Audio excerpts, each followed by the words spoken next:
Harihi Om Sadashivasamarambham Shankaracharya Madhyamam Asmadacharya Paryantam Vande Guru Parampara Mukam Karoti Vachalam Pangum Langayate Girim Yat Kripatamaham Vande Paramananda Madhavam. Om. So we are going through the Shankara Bhashyam for Bhagavad Gita. Like for several scriptures, almost for everything he has given an introduction, but for Bhagavad Gita, for Brihadaranyaka Upanishad, for Brahma Sutra, etc., the introduction itself is very long. Right. So here we are going through the introductions that Shankara has given to us. He started saying that the world was created by Bhagavan, and in order to have a regulated way of life, he gave the Vedas. There were two kinds of directives that were given. One is Pravritti Margaha, the path of progressive approach to life, and the other one is Nivritti Margaha, which is the path of renunciation. So till this point we had seen, and today we will continue with what Acharya has to say. Bhagavan says that people were following the directives of the God very, very judiciously to begin with. But as the time progresses, the commitment to serve the world, to serve the God, and to live the life of proper, dharmic path, the righteous way of living was slowly lost. So that is what he says here.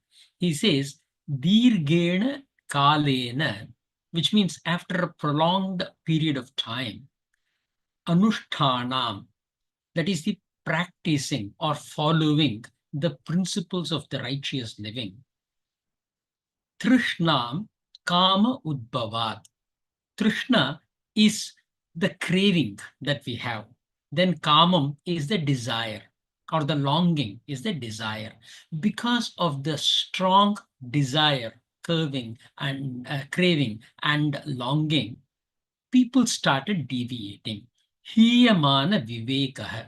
That is what is very important. He says that the vivekaha, the intelligence that the people were having, was slowly getting lost. Vijnana hetukena. Right. The vivekaha of what? Vijnana hetukena. The rational and scientific intelligence. This slowly started depleting. Adharmena abhibhuyamana means the adharma started gaining superiority. Dharme pravardhamane cha adharmaha. The enhancement or progression of dharma over adharma started taking place.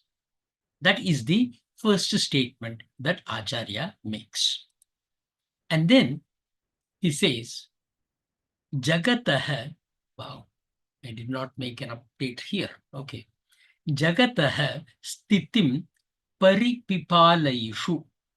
Right. Means in order to, we have used the paripalana as a word. Right. Paripalana is to nurture. Right. Desiring to protect or sustain the establishment of the word. Sa Adikarta Narayanakyo Vishnu. The original creator. Right? Sa Adikarta is the core creator, known as Lord Narayana, the god Vishnu. Bhaumasya Brahmano Brahmanatvasya. This is the place where we have to really pay closer attention to it. Here, what the text says is Bhaumasya, which is belonging to the earth, Brahmanoho, of Brahman, right? Here the reference is to the Parabrahma, Brahmanatvasya, of the state of being a Brahman, right? Here the reference is to the establishment of the Sattvic Gun. We will be discussing this over and over again because this is a very, very important concept and misrepresented by today's various schools of thoughts. And as a matter of bad thing about our own society, a societal problem also exists. Brahmins are seen as Brahmins by birth. I was born to a Brahmin, so I become a Brahmin. I was not born to a Brahmin, so I am not a Brahmin. I am a Kshatriya, I am a Vaishya, right? So this has been traditionally followed, even if in case you take Mahabharata, right? Despite all the great characteristics of Karna, he was considered a Sutaputra. He was considered a degraded person. This is a societal problem and not a scriptural problem. Unfortunately, the scriptures are being attacked for a simple reason that people have not read the scriptures. Scripture very beautifully says that it is by the gun and the karma. It will come in the 4th chapter in Bhagavan's own words. Guna karma vibhakashah. Chaturvarnyam maya srishtam guna karma vibhakashah. And this we can see it. When we understand the concept, you will see that this division is absolutely existing even today. Unfortunately, the identification of people is being done based on birth, which is wrong. Considering, keeping this in mind, which is Janmana Jayate Sudraha. Everyone who is born as a Shudra. And that we can see it ourselves, right? A child which is born, it doesn't even care if it will pee and shit in the same place that it is. It has no, sense of any righteous way of living, right? It will just use its left hand to eat or right hand to eat, and it will just try to put things into its mouth, right? There is no samskara. There is no, a human development in the baby, right? And those are all the nature of Shudra, which is ignorance. I don't have any core value to the knowledge. That is the basis of a Shudratvam. The second one is as they grow, right? Samskarat vipraha bhavati, right? By developing samskar, who teaches the samskar? The parents teaches, right? It is not a school, it is not a religion. The parents teach them how to eat, how to sit, how to talk, and all those things are basic development that happens in the baby, right? That basic development is seen as vipraha, right? That is, you become more bright.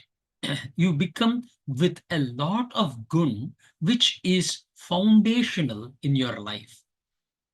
It is not something that you learn at the age of 50 that you keep in your mind, but those values which you have learned at the age of 2 or 3, even if you don't remember it verbatim, it is still imbibed in you. There is a story that we talk about wherein there was I think, an army officer who was a big fan of J. Krishnamurti, and he used to really go about saying there is no God, etc. He was an absolute atheist from the point of view of God. Once it so happened that he had a severe heart attack and he was in the ICU and in a bad shape. The other friend, who is a Vedantic person, he reaches to see and inquire how he is doing, etc., to the hospital, just like we all do. And there he is seeing that this what do you say, army officer is lying down and saying, "Hey Rama, Rama, Rama, Rama, Rama," right? He is kind of continuously chanting it. So he asked, "Hey, but you are kind of saying there is no Ishwar, etc., etc." And for that, the army officer just bites back and says that, "Hey, this is what my mom has taught me, and this is what I am going to say. Right now, I need to survive." After about a couple of weeks, this army officer was again healthy and he was going out for a walk, and he meets the friend again, right? And at that time, he starts speaking, "There is no Ishwar, that, this, and all." The "there is no Ishwar" is an acquired knowledge that happened later in his life, when it was the question of death or survival. What was there registered by his parents at the age of 5 or 3 is the one that comes out to health. Right? That is why we give such a high importance to samskara. The third step is Vedam Patanat Dvijaha Uchate. Whatever the shloka may be, the words are different, but I'm just telling from my understanding. Vedam Patanat Dvijaha Uchate. He is called as Dvijaha when he learns Veda. Because Veda teaches almost every aspect of life, right? There is not a single subject which is not there in Veda, right? You may be classifying it as physics, biology, etc., but it is science, and that science is very well imbibed in our Veda. If you talk of arithmetic, there is Vedic maths. If you are talking in terms of astrology, there is Veda. If you are talking in terms of astronomy and timekeeping, it is in Veda. You talk of anything, it is contained in the Veda. That is the beauty of the Veda as a whole. And when a person realizes this Veda, he pursues the path of taking up after the God, be it in form of devotion or be it in form of knowledge for ultimate salvation. But there is a new birth that happens into that person when they start learning Veda. And it need not be, the Vedic scriptures, the way some Pandits are just chanting, Om Namo Bhagavate Rudraya, Namaste Rudra Manyama Uto Taishave Namaha. Right? This is not what Veda is. The Veda is what it says, the meaning, the essence of it. It is important to have that practice as well, right? Which is in terms of chanting or in terms of doing the puja and other things. Those are very much, the karma kanda is very, very important. We cannot let go of the importance of karma kanda. It has a purpose, and that purpose it serves. However, the essence of Veda is in understanding what it says. And because it is very complex, Bhagavan has given this Bhagavad Gita to us. Right? This learning is very essential for us. And once the person learns the Veda, he takes a rebirth. Be it you go to school, right? You become an engineer, then you are called an engineer. Right? You go, you learn a new skill, you are called as an electrician. It's a new birth. There is a new name, there is a new capability that is getting attached to you. So it is called as Dvijaha. Second born is the meaning of Dvijaha. The last one this says is Parabrahma Janat Brahmana Bhavati. Only when one learns the true nature of God, which is what this entire Bhagavad Gita class is going to be, one can be called as a Brahman. So keep this in mind. That is why Bhaumasya Brahmano Brahmanatvasya is the way that Acharya puts it. In this earth, to sustain the Brahmanatvam,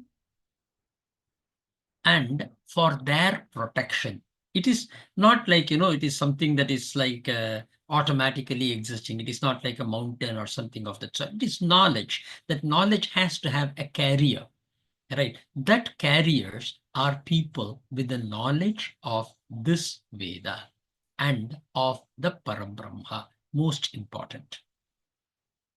For their protection, Rakshanartham, Devakyam Vasudevad Amshane, means in the form of Vasudeva, born to Devaki and Vasudeva. Right? So, Devakyam Vasudevad Amshane. It is not Vasudeva, it is Vasudeva. So, Vasudeva is the father and mother is Devaki as a part of them. It is the lineage that he belongs to. That is the Amsha. That is the part of it. Krishna, Lord Krishna, Kila Sambhabhuva. Right? Indeed, surely, certainly is the importance that is given to the word kila, right? That is the root for the kila also, right? So basically that which is established for sure, for certain, unshaken, that birth had happened through Devaki and Vasudeva in the form of Lord Krishna for the protection of the Brahmanatvam, the sense of seeing the Supreme, the one and only God, no matter what the name that you give, because as soon as you give a name, you have objectified the God. And we will talk about why we should not objectify the God and what is subject. We will talk about all those differences when we get deeper into Bhagavad Gita. But for now, we need to understand that in order to protect those with the capability of seeing that one supreme God, Bhagavan had taken this birth. Further, Acharya says, Brahmanatvasya hi rakshanena rakshitah syad vaidikoho dharmah tad adhinatvat varnashrama vedanam. He now establishes that the Brahmanatvasya, the Satvika Lakshan of the world, it is not of an individual, of a human being, right? The Satvika Lakshan in the world, the Brahmanatvasya or Brahmanatvam, he is indeed, certainly, Rakshanena, by the protection, Rakshitaha is protected. Syad would be Vaidikoho, that which is based or related to Vedas. Yeah, right. I know that in common terms, Vaidika are people who practice the chanting of Vedas, etc. But here in the context is something which is related to Veda is called as Vaidika. Okay, so for that Vaidika, Dharma, Tat Adhinatvat, due to being dependent on that. Right. So now, as I was calling out before, for this knowledge to sustain in the world, there has to be some carriers. And that carriers will not be like one person knows, or these are all the people who know, and only these people are being protected. It is the Brahmanatvam gets spread in the society. Even if there is one, it spreads like light in the society. And that knowledge spread is what we are talking about here. And he said that in order to sustain this spread of light, and with that light, the spread of righteousness, of the dharma in the world, the Varna Ashrama Bheda has been created. So the Kshatriya, Vaishya, or Shudra are all aspects that have been created in order to sustain the sattvika nature of this world. That is what Acharya emphasizes in this place. Moving further, Sa cha Bhagavan Jnana Aishwarya Shakti Phala Virya tejobihi.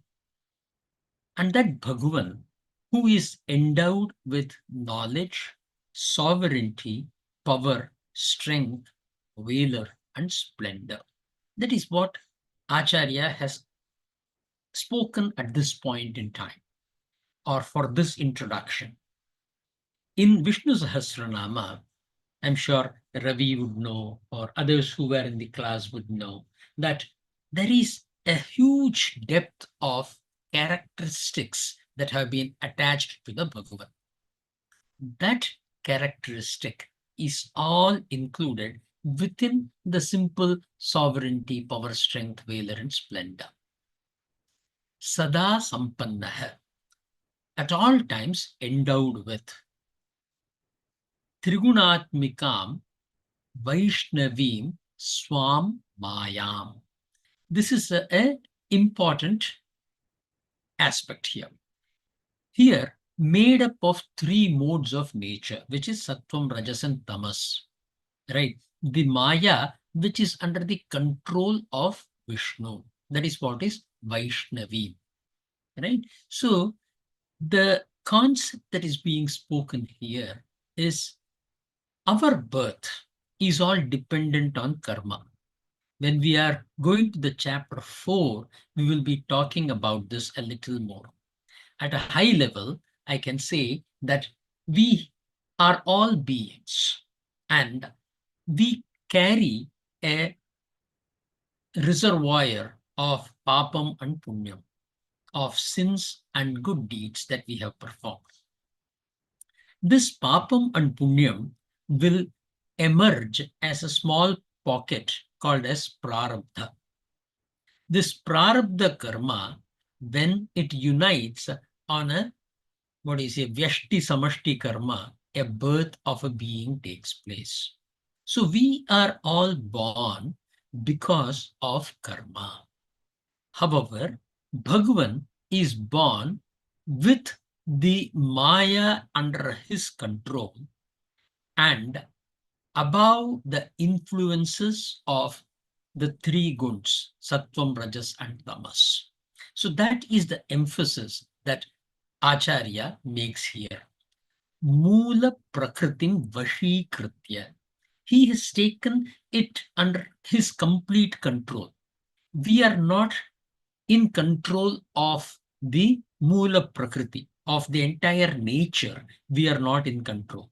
In Mahabharata, we would have heard of several stories or instances where Bhagavan has hit the sun, he has modified the time, he has stopped the time, and all those things will come. Right. This can happen only when the Moola Prakriti is under your control. When it is not in your control, you are controlled by the Prakriti.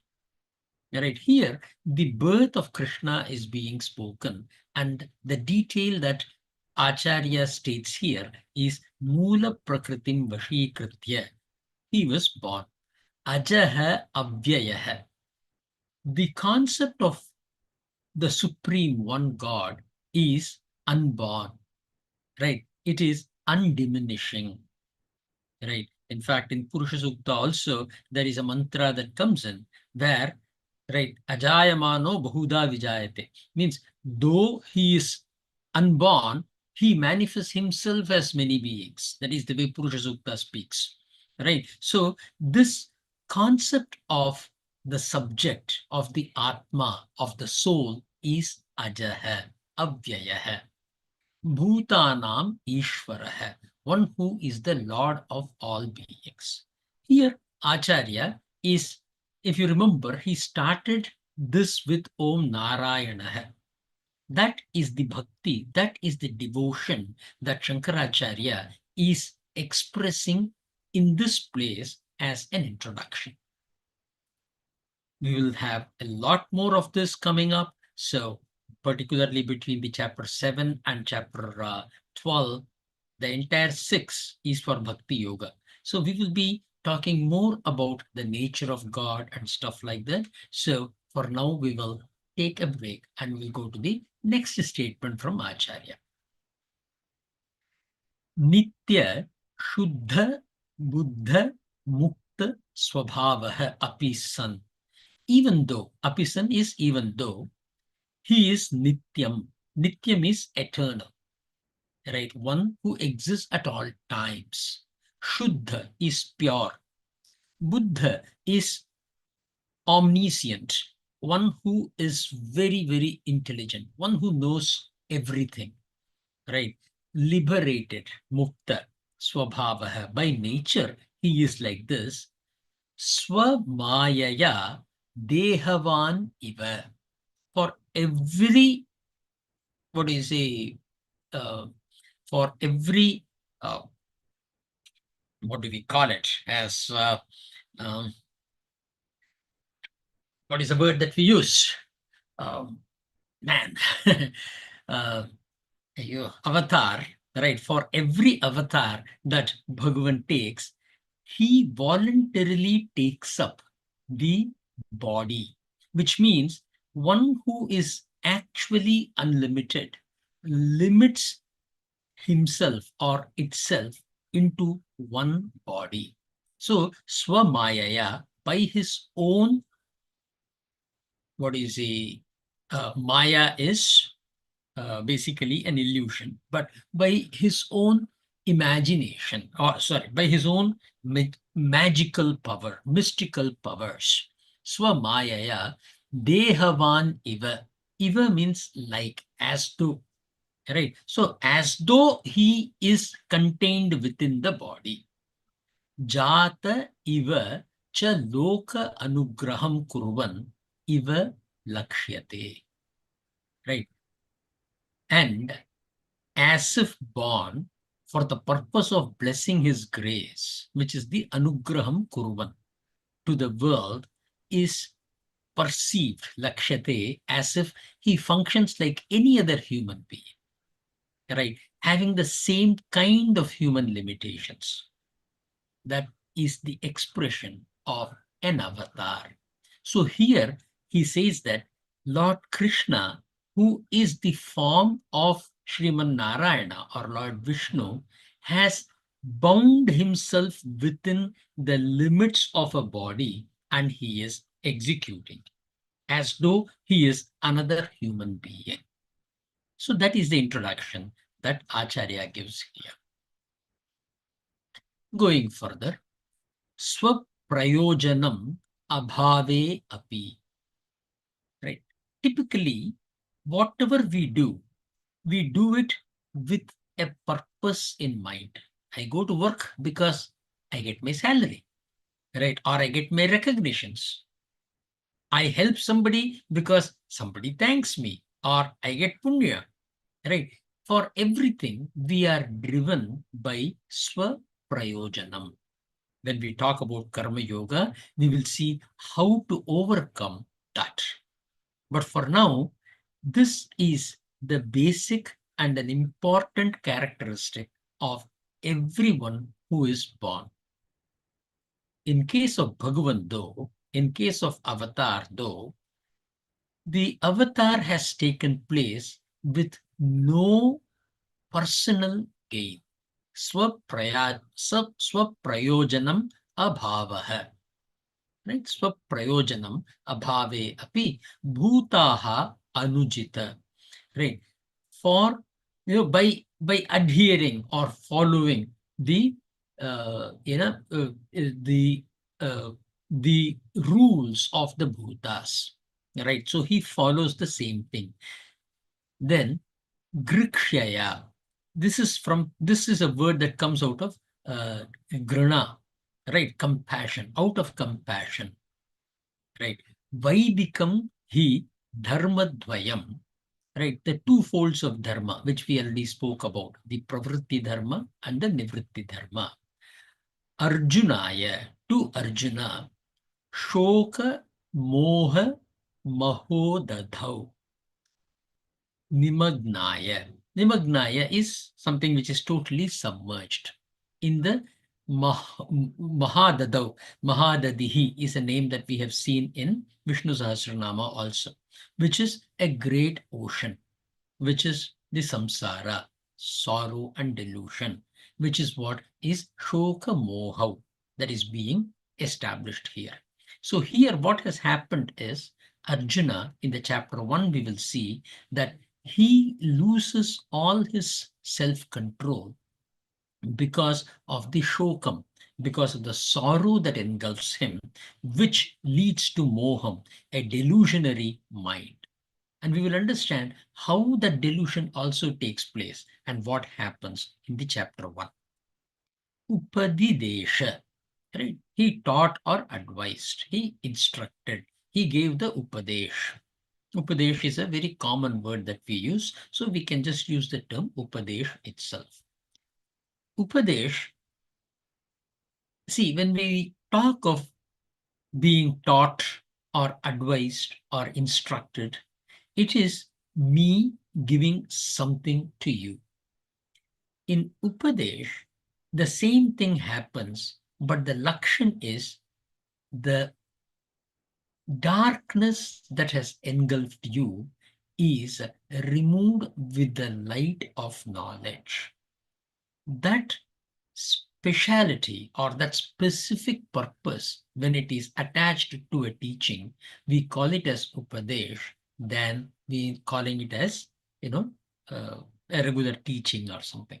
That is why we have a guru giving an Upadesh versus an Acharya giving a pravachan. Gunadikaihi, right? Grihitaha. He is indeed, grihitaha is catch hold of, basically accepting or taking in by those who have transcended the influences of the three guns. Guna adikaihi.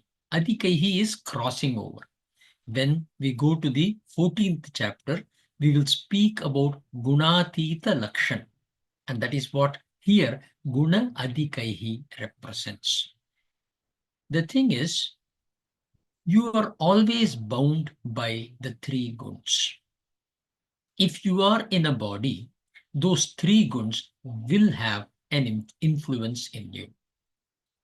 That is why earlier Acharya mentioned that though he is the master of the three guns, though he is the one who controls the Maya and the Prakriti, because he is bound by the physical body, you will see that Ram also went through Shokam and Krishna also went through Shokam.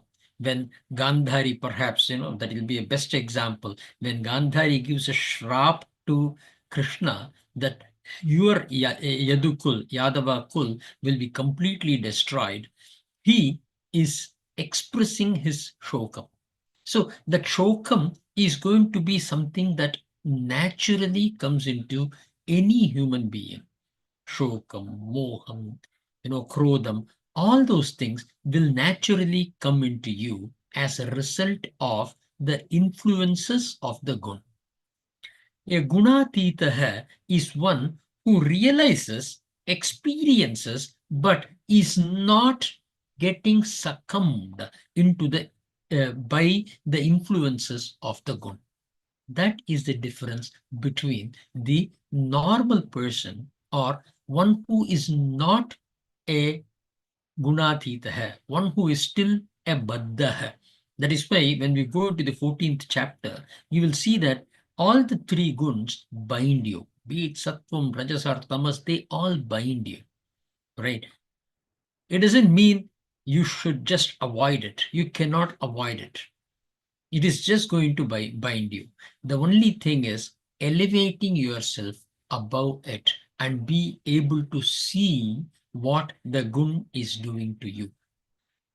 Right? We will see another very beautiful shloka coming up soon, which will be Guna Guneshu Vartante. Right? So he says that he doesn't get shaken up because he knows that it is only the two guns that are transacting with each other. Very beautiful shloka. We will get to that. But here the emphasis is Guna Adikaihi Grihita. Right? That is one who have transcended, have taken. Prachayam Gamishyati iti. Thus, will attain, that is the Gamishyati, prosperity, that is the Prachayam. Right? So here the emphasis is Bhagavan is in absolute control. There is no prayojan for him. Yet he goes out to Arjuna, who is engulfed in the shoka and moha, and gives the upadesh for him to elevate himself. Going further, tam dharmam bhagavata yata upadishtham vedavyasah sarvagno bhagavan gita akyaihi सत् सप्तभिः श्लोकं शतैः upanibabandha. Right. So here what Acharya says is that dharma which brings about this elevation in one. Bhagavan yatha upadishtam, in the way that he gave the upadesh to Arjuna. Vedavyasaha, sage Vedavyasa, Sarvagno, it's an adjective to him, one who is the knower of everything. Bhagavan Gita Akhyehi. Right. Here, the Bhagavan is not an address to Lord Krishna, but a respectful address to sage Vedavyasa. Right. Gita Akhyehi. This is known or referred to as Bhagavad Gita. Right. Is called so, is the way that it will come. With 700 shlokas. Upanibabandha is composed or is compiled. So what is the significance here?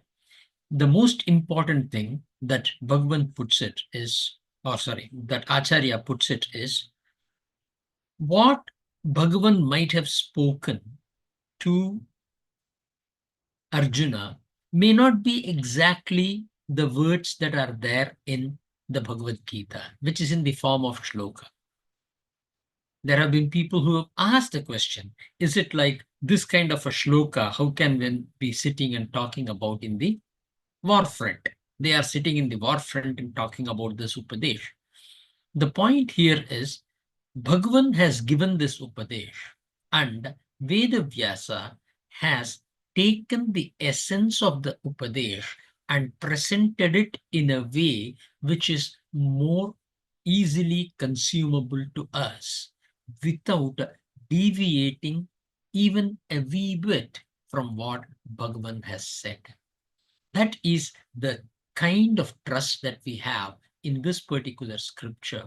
And when you go through it, you will understand, particularly when we take the references of Upanishads and others, to understand the value that is being given in Bhagavad Gita.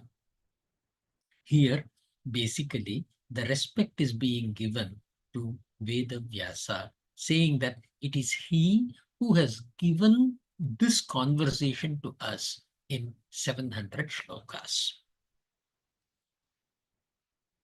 Tad idam Gita Shastram Samasta Vedartha Sara Sangraha Bhutam Durvigneyartham. Basically, man, I have made so many mistakes.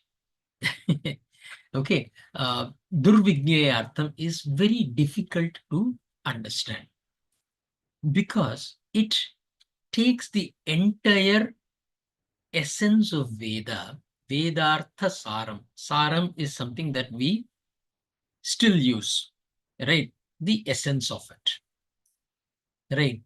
So, Sangraha Bhutam is, it embodies or collects, right? The essence is collected and compiled into one. And samasta vedartham, that is what the emphasis that Acharya puts here, saying that you will not see concepts, especially in the Vedanta, in the Upanishads, which is not covered by Bhagavad Gita. That is the extent to which the richness of this text is. And that is what Acharya gives as a prime introduction to us. In other words, if you study Bhagavad Gita, then the Veda need not be even studied. Right? There will be a shloka that comes in the second chapter where he will say that once the meaning of the Veda is understood, the purpose of Veda is very limited. However, in the third chapter, as well as in our tradition, we do emphasize that we cannot let go of Veda, or we cannot let go just because we have understood. Veda very beautifully puts it that it is important to do or to practice what you have learned and also to teach. Right. In fact, the mantra in Taittiriya Upanishad goes very beautifully. Ritancha swadhyaya pravachanecha satyamcha swadhyaya pravachanecha is the way that it goes. So it is like anything must be swadhyayam. We must practice it ourselves, and also pravachanam. We should be explaining it, or we should be propagating it into the society. The concept here is this entire Vedartha Saram is contained within this Bhagavad Gita. And because it contains this entire Vedartha Saram, it is very difficult to comprehend as well. Now he is coming into the point of why he has written this Bhashyam. So that is the place where we are going towards. Tad artham vikaranaya anekaihi vivritta pada padartha vakyartha anyayam api atyanta aviruddha. Right. Atyanta aviruddha must be very well understood. Anyayam api, it's a very common word that is used in, in almost all the languages in India. Right. So, अनेकार्थत्वेन अनेकार्थत्वेन लौकिकैः गृह्यमाणाम् उपलभ्य अहं विवेकतः अर्थनिर्धारणार्थं संक्षेपतो विवरणं करिष्यामि. So this is the declaration that Acharya is giving here. For the purpose of giving the meaning, the explanation. That is what is Vikaranaya, right? He is giving the explanation. Anekaihi. Now what he says is, there are several people who have provided the meaning of Bhagavad Gita. And that too how? By looking at each and every word, that is Padam, Padartham. What are all the possibilities of that Padam? So if I am going to use the term Dvijaha, whether it means the teeth, or whether it means the Brahman, or whether it means the goat, everything is called Dvijaha. You go into a dictionary, you will see the meaning for all the three. So Padartham, what this Padam is actually indicating, Padartham. But merely the meaning of the word does not give you a sense. The sense or the essence is through Vakyam. So there are Vakyartham.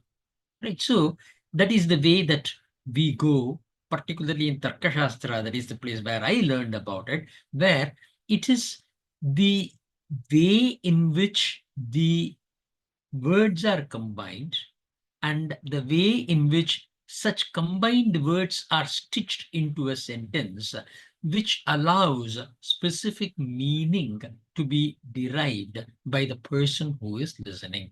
And what are all the ways that it can be misrepresented, misunderstood, and how it can be tactfully corrected, and what are all the processes for that. There is a very scientific approach. That is why even now people say that Sanskrit is one of the languages that would be the best for AI. Perhaps people are doing research right now, I don't know. But I have come across some news articles, some WhatsApp videos and stuff like that, where they are saying that this is being claimed by the scientific community to say that Sanskrit is such a great language. it is because of this. But what have they done? After doing all this analysis, there are several versions of explanations given given in the given for Bhagavad Gita, and some of them are anyayam, means it is inappropriate. It is not in accordance with the intent of the conversations. And believe me, I have gone to several Bhagavad Gita pravachans. Right? There people know that I teach Bhagavad Gita also. Yet it will be the Pandit, the Karmakandi, who will be doing the Gita pravachan. And there are several instances where it will be extremely, absolutely opposite of what the intent of the shloka is. So the purpose of us studying Bhagavad Gita in the traditional form is to ensure that we understand the viruddham, the wrong representation, and we try to stitch it into our scope of understanding, as wrong understanding or as right understanding, but every possibility we take into consideration. In terms of the tradition that we come from, the rule is we will not negate anything. We will accept everything, even if it is viruddham, even if it is absolutely opposite of what the intended saying is. And then we try to analyze which strengthens our ability to understand the scripture's actual content. Because even after we read all these things, we may find it not that easy to understand.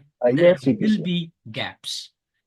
We overcome all those gaps, and that is the lakshan of our study. So, anyayam api, right? Atyanta aviruddha. Aviruddha is the opposite of viruddham. So please do not misunderstand here. Aviruddham is absolutely consistent with the intent of what the shloka is. So what Acharya says here is there are explanations that have been given which are absolutely opposite or wrong, or which are totally accurate.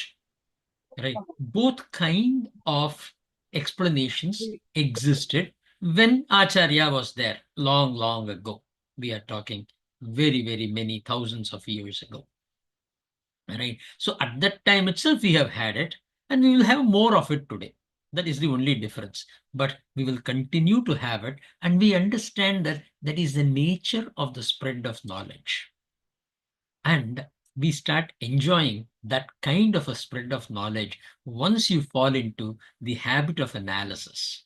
This habit of analysis is going to lead us into a lot of places, right? It could be a simple job of a data analyst, or it could be a management leadership. In everything, you will see that this analysis is helpful. It is an amazing study. But that is my personal experience. I will go back to what Acharya has said. Anekartatvena. The verses also are having some issue, because the same verse can be interpreted in many ways. Particularly in poetry, it is not in a prose order that the expression comes.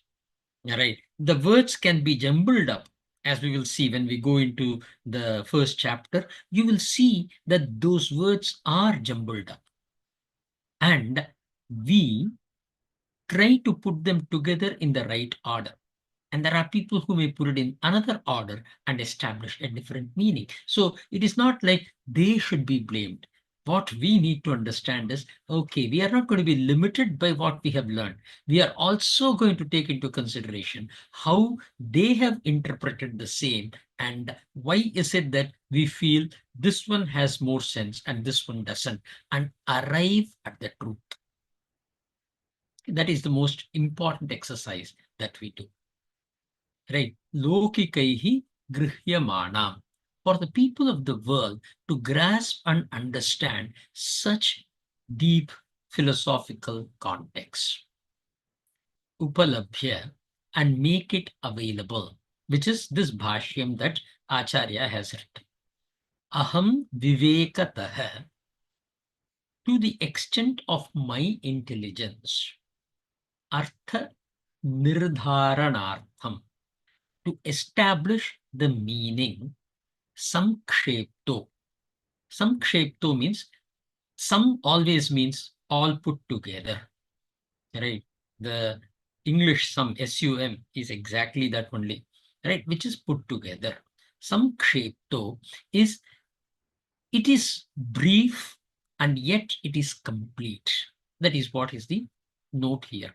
Vivaranam karishyami. Vivaranam, it's again a common word. Karishyami, I am doing. Right? So the essence here is the humility that Acharya has expressed before he started this Bhashyam. There are several tika and tipni, right, on top of the Bhashyam. Right, so there is so much depth in what he has said in this Bhashyam. That is why we are including it as part of the study of Bhagavad Gita. Moving further, tasya asya Gita Shastrasya Sanksheptah Prayojanam Param Nishreyasam Sa Hetukasya Sansarasya Atyanta Param Lakshanam Tat cha Sarva Karma Sanyasa Purvakad Atmajnana Nishtha Rupad Dharmad Bhavati. Right. Of that Gita Shastra, this is a brief summary. The utility or benefit of this Bhashyam that we are going to have is supreme, which is what Param, ultimate goodness, Nishreyasam, welfare, moksha. Right. So it is definitely leading us in the right path. Sahetukasya sansarasya. Sa is that which is the cause. Hetu, it's again a common word. Hetukasya samsarasya, for the material world. Atyanta param lakshanam. Atyanta, absolute. We also use this, right? Param lakshanam. Again, a very common word that we use. It is the most supreme characteristic of absolute nature. Tat cha sarva karma sanyasa purvakat. Cha is and, tat is that, is preceded by purvakat. Purvam is again earlier. That is something that we again use. Preceded by the renunciation, the sannyasa of all action, sarva karma, right?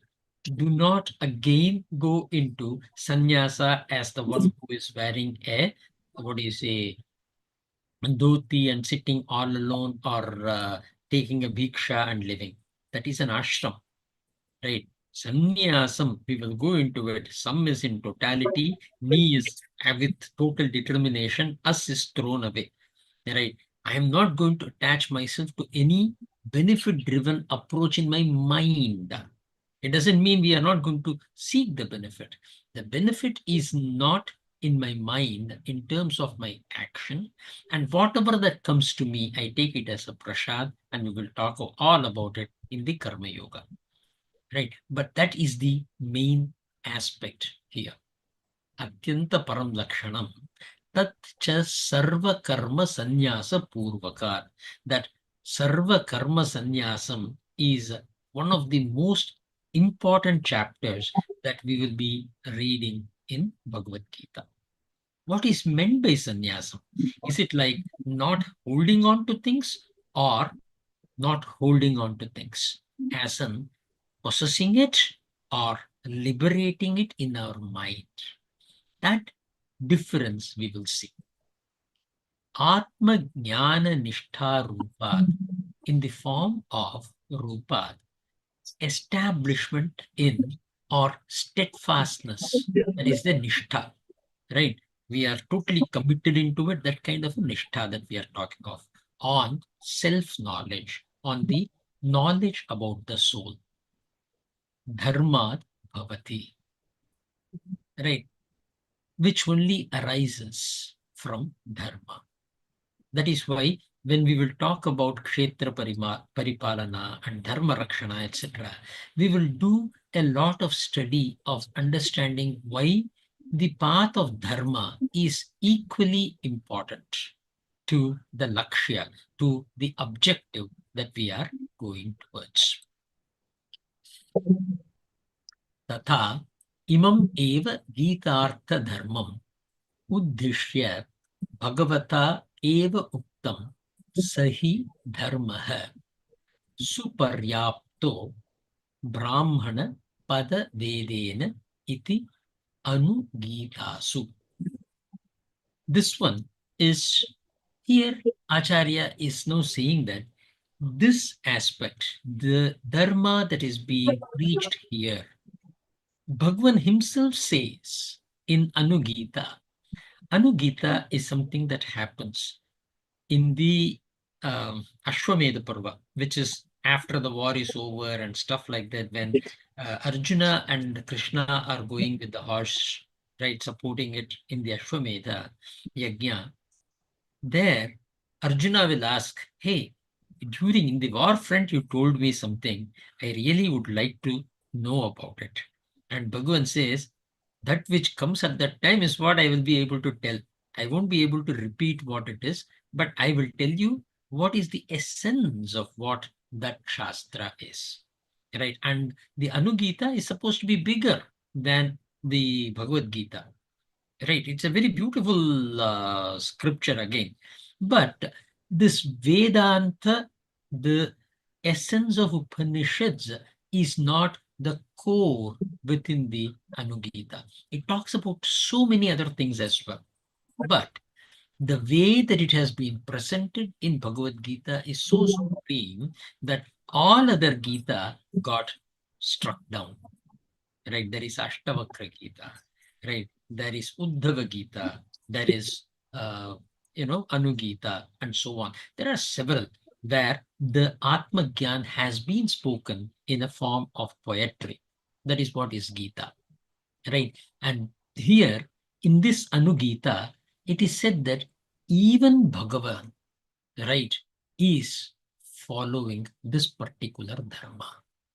That is the greatness that he wanted to emphasize, to say the importance of knowing this scripture. I think we are kind of out of time. I was targeting to finish this, right? But there may be a couple of more slides. Not a problem. We will assemble again next week to complete this and jump on to the Bhagavad Gita's first chapter. So, namaskar, everybody. I see Jyoti and Ravi.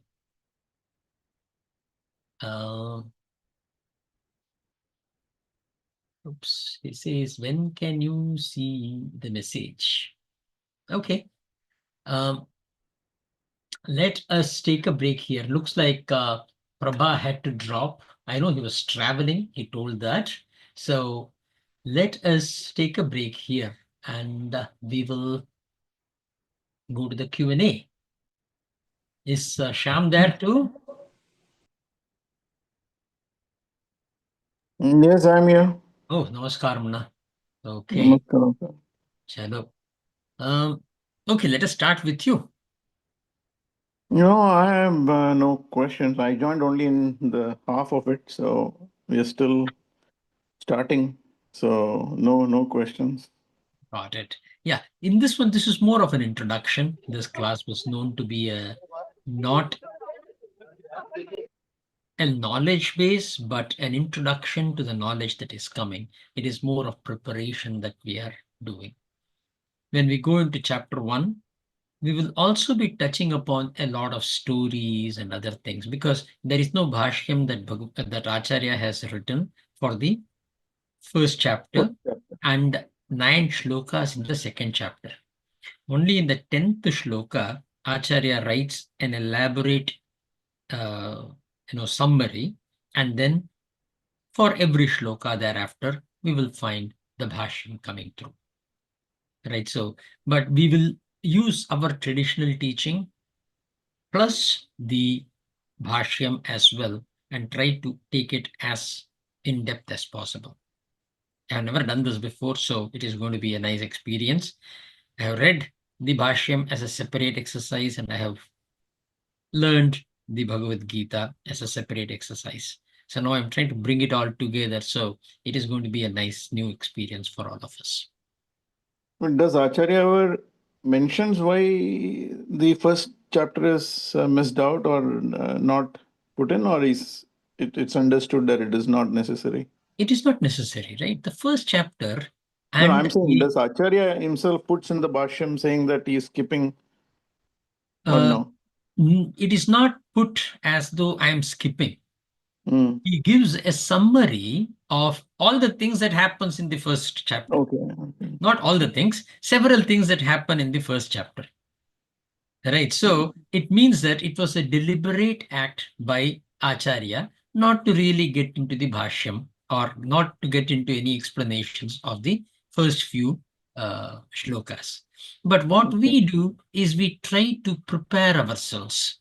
See, Mm-hmm. those days people knew what is a Mahabharata was, and people knew all the stories and stuff like that. The stories contained in Mahabharata are equally important for us to grasp this knowledge. We may not understand it as an people may think, what is there? Okay, why are you talking about a story of Kaushika? Right. It has got no direct relevance to the message. Mm. Unfortunately, we are trained to think of 1 plus 1 equals 2 is knowledge. Knowledge is something that happens in the brain. It is a transformation that happens in the brain, which enables the light in the mind to glow. That is what is true knowledge. For this transformation, even the sub stories and other things are said to be essential. Right? If you look at the Dhyana Shloka, we have said that, Madhusudana Saraswati says that it is important. It is like, Nana Kyanaka Kesaram Harikatha. Right? There are like so many stories in that, and each of them are quite important. We are not going to go into each of them. We cannot go into the 1,25,000 shlokas, but we can take the most important ones so that there is no samshaya, there is no doubt in our mind about what this is or what that is. And that clarity will bring the ability for us to be a sponge to grasp the core knowledge that is being delivered in Bhagavad Gita. So Mm. we do it in tradition because I heard recently heard one of the I think ex-chief minister speaking about Ram taking after the or Lakshman going Ravana taking the form of the deer, right? And I'm not going to blame anybody. I'm just thinking, okay, that is the extent to which our what do you say our own Itihasa Purana and our own scriptures have had an impact in us.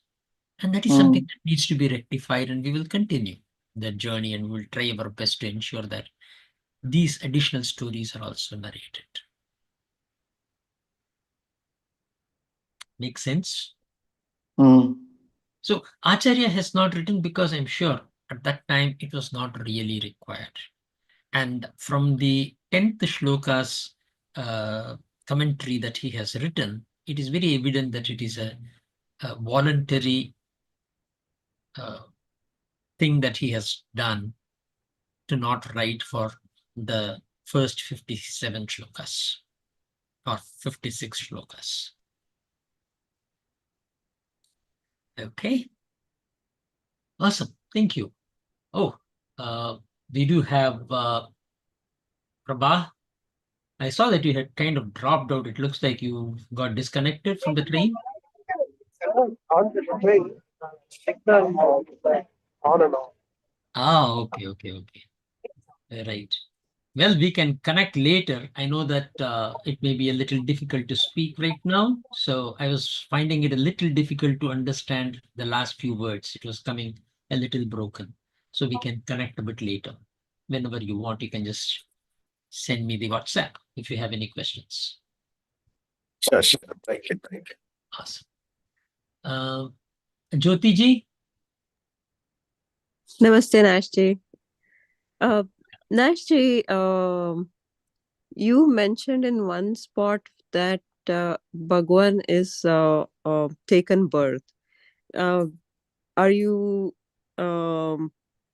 relating that with the avatar of Bhagwan taking birth? Correct. Okay. So the intent at that time that Acharya wanted to put is for doing the anugraha, for expressing his compassion, support, and to ignite the light of knowledge in the society, which gets diminished from time to time. Bhagavan, though he is not contained or limited by the experiences of human being that we all have, or the animals or the beings, he voluntarily takes up that limitation, though he is by nature not limited. In such a form, which is what Lord Krishna was, he came and keeping Arjuna, he will talk about it, Arjuna, Nimitti Kritya is the way that he puts it, right? So basically taking Arjuna as a means, he gives this Upadesha to the entire world. That is the context that this particular introduction to Bhashya is going. Did I answer your question? Yeah, very clear. Thank you, sir. Awesome. Thank you, Nashji. Thank I don't have any more questions. Ravi Bhaiya? I have no questions, Uncle Ji. Thank you very much. Thank you. Well, thank you all, and we will connect again in our next week's class. I know that Ravi Bhaiya, you are not going to be here because you're traveling, right? Yes, Uncle Ji. Yeah. So no problem. We will connect a couple of weeks later. Thank you. We'll do the Shanti part and close. Hari Om Purnamadah Purnamidam Purnat Purnamudachyate Purnasya Purnamadaya Purnamevavasishyate. Om Shanti Shanti Shanti. Hari Om Tat Sat.